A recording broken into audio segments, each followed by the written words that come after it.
더마카와 함께 시선집중의 문을 열겠습니다. 어서 오세요. 네, 안녕하세요. 더마카입니다. 커피타임님이 시선집중 유튜브 켜놓고 방송 기다려보기는 처음이네요 라고 인사해 주셨습니다. 네, 모닝커피와 함께하는 시선집중 분위기 있습니다. 네. 그리고 세연님은 매일 출근할 때 듣고 있는데 채팅은 처음입니다. 파이팅 해주셨네요. 라디오로 들으시다가 유튜브로 만나시면 조금 새롭다고들 하시는데 두 분은 좀 어떠실지 궁금합니다. 나중에 평가도 좀 남겨주세요. 네, 새롭다라는 게 이제 영상이 나오기 때문에 새롭다 이런 뜻이겠죠. 네. 영상 속의 인물은 어떤지 괜찮죠? 네, 보실만하죠? 네, 그냥 답변 안 하셔도 돼요. 네, 넘어갈게요. 답변 올라옵니다. 아, 됐어요. 아, 전해드리려고 그러는데. 됐어요. 아, 예, 알겠습니다. 네. 뭐 그렇다면 나라라님, 이렇게 쓸데없는 것 같지만 그래도 재미로 한번 해볼게요. 더마카와 제이비가 물에 빠졌다. 누구를 먼저 구해야 할까요? 그거 여러분들이 판단하셔야 되는 거죠. 네, 라라라님이 저는 더마카님 해주셨네요. 감사합니다. 야, 자기 손으로 골라놓고 그렇게 읽는. 아니, 제가 고른 거 아니에요. 저희 팀의 PD님이 지금 올려주셨다고요. 이걸 굳이 읽으라고. 그래서 읽어드린 거고요. 알았어요. 예, 제 몸무게가 더 무거워요. 네. 제이비는 수영할 줄 아시잖아요. 저는 수영을 못해요. 좀 못해요. 아, 그래요? 맥주병도 아니고 망치예요, 망치. 알겠습니다. 네, 그럼 뭐 라라라님 제이비 먼저 구하세요. 저는 어떻게든 가벼우니까 먼저 나올 수 있어요. 4월 생살구님. 네. 일요일 경주 나들이 다녀왔습니다. 경주는 온통 초록빛으로 물들어 몸도 마음도 눈도 상쾌했습니다. 저번에 지난주에도 경주 얘기 잠깐 나오지 않았었어요? 맞아요. 그때 제가 뭐가 맛있다고 얘기했던 거예요? 그렇죠. 네, 드셨습니까? 네, 4월 살구님 드셨는지 모르겠네요. 맛있었겠다. 그 온통 초록빛으로 완전 리프레시 하셨을 것 같은데 오늘 월요일인데 지금 그 느낌이 있으시겠죠? 그러겠죠. 네. 녹색 기운 받아서 한 주 활기차게 시작하시기 바랍니다. 네. 순관님이구나. 순관님이 제이비는 물에 누워 있으면 그냥 뜰 것 같대요. 왜요? 아니 뭐 그렇게 보이시나 봐요. 왜? 가볍게 보인다는 얘기 아닐까요? 왜 배가 튜브여서? 왜 자책 개그 하세요? 제이비 요즘 살쪘다고 제가 좀 놀렸더니. 네, 제가 요즘 자꾸 배를 바라보게 돼갖고 살 빼야 되는데. 네, 넘어갈게요. 네, 제이비의 다이어트를 기원하면서 제이비 타임즈 오늘 뉴스 본격적으로 챙겨드리겠습니다. 네. 오늘 주목할 첫 번째 뉴스는요. 오디오로 먼저 만나보시죠. 휴일 오후 서울 여의도의 한 식당에서 22대 전반기 국회의장 경선에 나선 추미애, 조정식 두 후보가 마주 앉았습니다. 이들은 40분 만에 추미애 당선자로 후보를 단일화하기로 합의했습니다. 다수당 최다선 연장자가 국회의장을 맡는 관례에 따라 똑같이 최다선 6선인 두 후보 중 연장자인 추 후보가 나서기로 한 겁니다. 국회 관례를 존중하고 또 국회를 선도하는 모범을 보이자 이렇게 뜻을 모아서 합의를 했고요. 이렇게 큰 결단을 해주신 조정식 후보님께 감사의 말씀을 드립니다. 친명계 좌장으로 불리는 정성호 후보도 당 승리와 정권 교체를 위해 더 노력하겠다며 경선 불출마를 선언했습니다. 급작스런 교통정리에는 이재명 대표의 의지, 이른바 명심이 작동한 것으로 알려졌습니다. 물밑 대화 과정에서 이 대표가 친명으로 꼽히는 정성호, 조정식 두 후보에게 당의 이익을 위해 순리대로 가야 한다며 국회 관례를 따르자는 뜻을 직간접적으로 전달한 것으로 파악됐습니다. 네. 지금 이렇게 어제 MBC 뉴스데스크가 보도를 했던데요. 다른 신문의 보도에 따르면 박찬대 원내대표의 교통정리도 있었다라는 이런 보도도 있었습니다.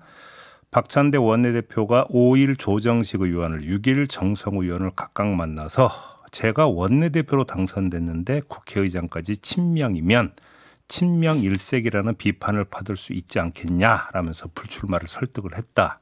이런 내용이었고요. 추미애 당선인은 친명 아닌가요?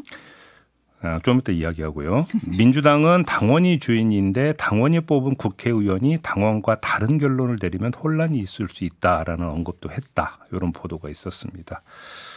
그래도 두 의원이 출마를 강행했지만 주말에 친명계의 설득이 계속된 결과 불출마 선언이 나왔다라는 것인데 박찬대 원내대표는 이 같은 보도를 한 중앙일보 기자에게 확인해 주기 어렵다라고 대답을 했다고 합니다. 확인해 주기 어렵다는 것은 부인은 아닌 것으로 일단 해석을 해야 될 것 같습니다. 네, 그러면 간접 시인이다. 뭐 이렇게 볼 수 있는 건가요? 일단 그렇다고 전제를 하고요.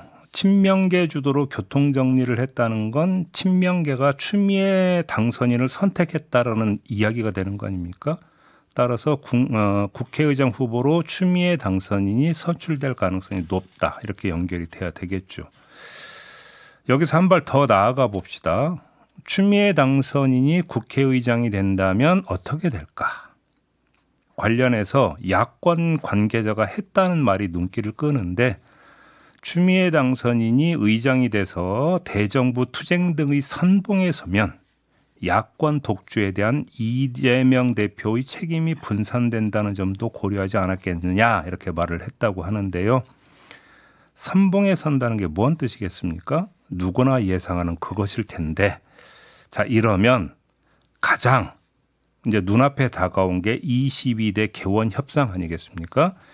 22대 개원 협상이 예상보다 그리 오래 걸리지 않을 수도 있다라는 예상으로 연결이 됩니다. 확 어느 순간에 끊어버릴 수 있다. 이런 이야기로도 연결이 될 수 있는 거겠죠. 네, 뭐 당원들의 뜻이니까 따르는 게 맞을 것 같아요라는 의견들이 좀 많이 들어오고 있는데 그 반면에 강동진님은 필요할 때만 국회 관례라고 하네요. 잘 안 지키는 것 같던데 점점점 이렇게 보내주기도 하셨는데 네. 지금 다른 경쟁자인 우원식 의원은 경선 완주를 선언을 했습니다. 그래서 국회의장 후보 경선이 16일에 있을 거라고 하는데 이 정리를 보면서 한편에서는 이재명 대표의 연임을 또 연결지어서 쓰는 보도들도 있더라고요. 이재명 대표가 8월 전당대회에 나오지 않는다라면 박찬대 원내대표가 친명을 이야기하면서 굳이 교통정리를 해야 될 일이 뭔가 해야 될 것까지 있었겠느냐라는 이야기가 나올 거고요. 조금 전에 전해드리지 않았습니까? 야권 관계자 말 가운데 추미애 당선인이 의장이 돼서 대정부 투쟁 등의 선봉에 서면 야권 독주에 대한 이재명 대표의 책임이 분산된다. 이재명 대표가 대표직을 이제 그만두게 되면 책임이고 뭐고 이 얘기 나올 거 없잖아요. 그렇죠. 아, 그러네요. 이 이야기에는 어떤 게 지금 깔려 있는 겁니까? 이재명 대표 체제는 계속된다는 걸 전제로 하는 이야기잖아요. 당내 분위기는 지금 그렇게 흘러가고 있다고 이해를 하면 되는 거 아니겠습니까? 사실 이야기는 총선 공천 국면 때부터 나왔던 이야기 아니겠습니까? 네. 네. 이정로님이 강약 조절이 잘 돼야 할 텐데요라고 올려주셨는데 어쨌든 뭐 추미애 당선인으로 정리가 된 건 아니고 경선은 치르게는 돼 있는데요, 그렇죠? 그렇습니다. 어떻게 될지 결과를 뭐 지켜보도록 하고요. 한편 오늘 오전에 국민의힘 추경호 원내대표 그리고 더불어민주당 박찬대 원내대표가 처음으로 만나서 원구성 등 현안을 논의한다고 합니다. 좀 뜨거워지겠죠, 갈수록. 그렇죠. 이제 그 법사위원장 자리나 운영위원장 자리, 뭐 예를 들어서 이제 상임위원장 배분 몫을 몇 대 몇으로 할 것이냐는 의석수에 따라 간다 하더라도 그 두 가지 위원장 자리를 놓고 아마 밀당은 계속 될 거라고 봅니다. 자, 여기서 합의를 보지 못하게 된다면 새로 선출되는 의장이 어떻게 역할을 할 것인가. 일단 제1차 관전 포인트는 이거다. 그냥 여기까지만 얘기를 하겠습니다. 그렇죠. 네. 그리고 저는 또 소소한 데 관심이 많아서 추경호 원내대표, 박찬대 원내대표가 처음 만날 때 표정이 어떨지 그리고 어떤 말을 먼저 주고받을지 이런 소소한 거에 저는 시선 집중해 보도록 하겠습니다. 네, 정치인들이 잘 웃어요. 잘 웃는다. 네. 제이비타임즈 다음 주목할 뉴스는 어떤 건가요? 한동훈 전 국민의힘 비대위원장을 서울 서초구 양재도서관에서 봤다는 목격담들이 인터넷 카페에 잇따라 올라왔습니다. 네. 한 사람은 2층 열람실에서 봤고 사진도 찍었다면서 한동훈 전 위원장이 책 읽는 사진을 올렸고요. 다른 사람은 도서관 목격담을 보고 찾아가서 셀카를 찍었다는 글을 올리기도 했습니다. 한동훈 전 위원장은 총선 유세 때 자주 신었던 운동화를 신고 있었다. 라는 보도도 있었고 관련 사진도 함께 곁들여져 있었습니다. 네, 주말 사이에 보도가 많이 쏟아졌고요. 무슨 이어폰을 꼈고 어떤 옷을 입었고 어떤 책을 읽었다. 어떤 책을 또 탁자에 쌓아놨더라. 뭐 이런 리스트까지 관심을 받았는데 어떻게 봐야 될까요? 뭐 짚을 점은 딱 하나죠. 의도된 노출이냐 아니면 우연한 노출이냐 이것만 짚으면 되는 거 아니겠습니까? 근데 제가 사실 이렇게 나눠서 이야기를 했지만 나눌 필요도 없는 게 어떻게 우연한 노출이 어떻게 나올 수가 있는 겁니까? 도서관이라는 공간의 특성이 뭡니까? 다중이 이용하는 공중시설입니다. 그곳에 등장한다는 것 자체는 시민들과의 조우를 염두에 뒀다는 얘기로 해석할 수밖에 없는 거겠습니다. 아닙니까? 자기가 혼자서는 독실이 있지 않는 이상은. 그런 거 아니겠습니까? 이건 두말할 필요가 없는 것이죠. 노출을 염두에 뒀다고 봐야 되는 거고요. 또 하나 체크할 점은 운동화 아니겠습니까? 과연 한동훈 전 위원장이 신발이 별로 없어가지고 그 운동화 신고 나왔겠습니까? 자산도 깨다는 걸로 알고 있는데 오히려 운동화 한 켤레에 정치적 메시지를 담은 거다. 이렇게 볼 수도 있다는 겁니다.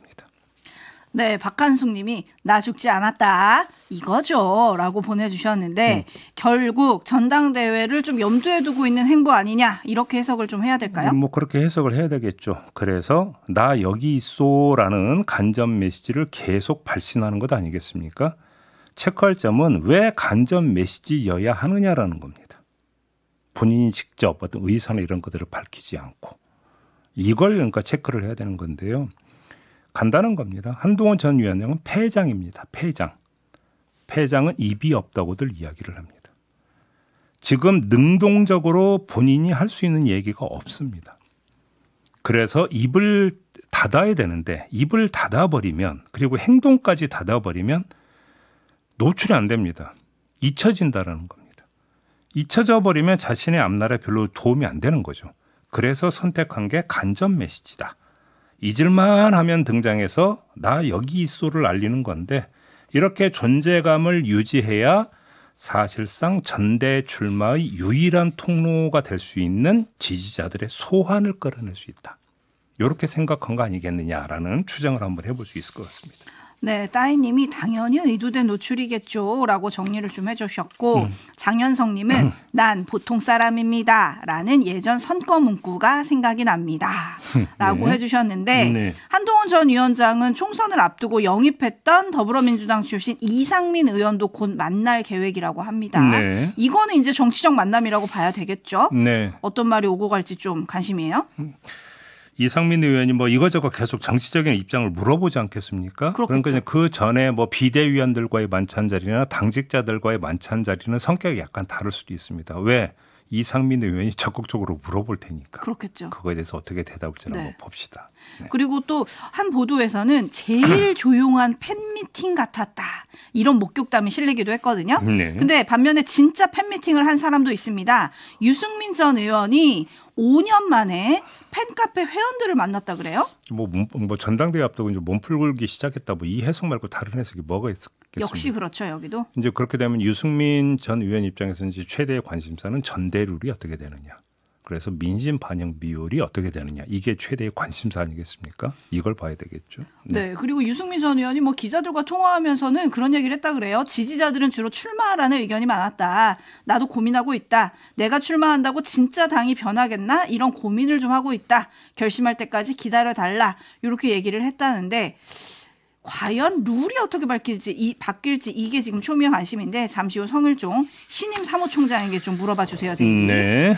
JB타임즈 다음 주목할 뉴스는 어떤 겁니까?